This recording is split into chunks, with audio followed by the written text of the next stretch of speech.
From the PEP Radio Newsroom, this is a news blast for this hour. Advocate is reporting the John F. Kennedy Center for the Performing Arts in Washington, D.C.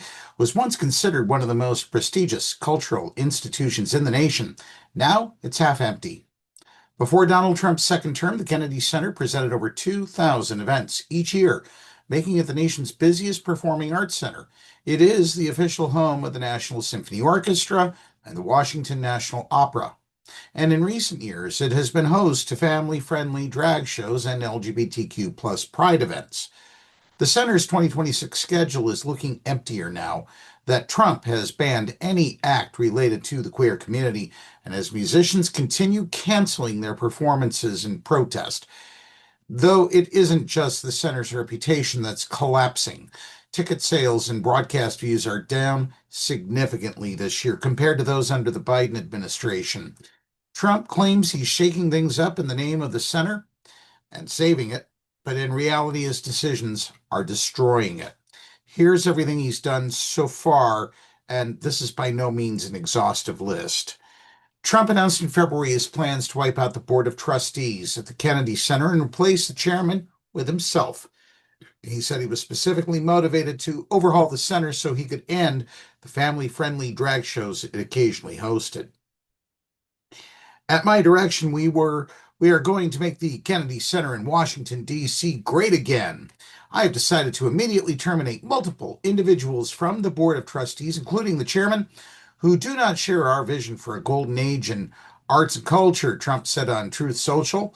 We will soon announce a new board with an amazing chairman, Donald J. Trump. Well, just last year, the Kennedy Center featured drag shows specifically targeting our youth. This will stop, he continued. The Kennedy Center is an American jewel and must reflect the brightest stars on its stage from all across our nation. For the Kennedy Center, the best is yet to come, despite Trump's low ratings at this year's Honors Awards. After firing several board members appointed by President Joe Biden, including former White House Press Secretary Karine Jean-Pierre, award-winning musician Jon Batiste, and billionaire philanthropist David Rubenstein, Trump appointed former Ambassador Richard Grenell, a diehard MAGA ally and out gay man, as interim executive director.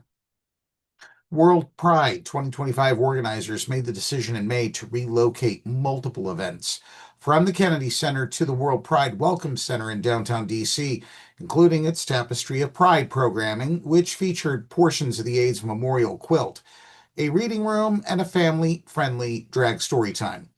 Capital Pride Alliance Executive Director Ryan Boss told The Advocate in February that the organization was anticipating it would no longer be welcome at the Kennedy Center under Trump, and it was navigating identifying new locations just to be on the safe side.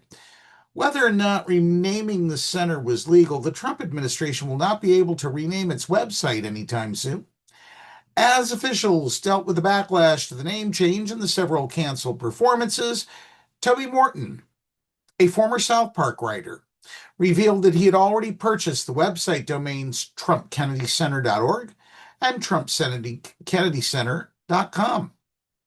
Morton told the Washington Post that he bought the domains in August after predicting that Trump would try to name the Kennedy Center after himself. He said, as soon as Trump began gutting the Kennedy Center board earlier this year, I thought, yep, that name's going on the building. The websites are still under construction, but already feature posts taking digs at the president, including one that suggests visitors ring in the new year with a performance by the Epstein Dancers. Parts of the site's logo are also blacked out in reference to the heavily redacted Epstein files recently released by the Justice Department. Here, tradition is preserved, narratives are curated, and performances are elevated beyond mere art, the website states. What is remembered matters. What is omitted matters more. And that is the News Blast for this hour. PEP Radio is available on the Live 365 app, the PEP Radio page at paequality.com, Roku, and Alexa. Up next, we have the Meadville area weather forecast here on PEP Radio.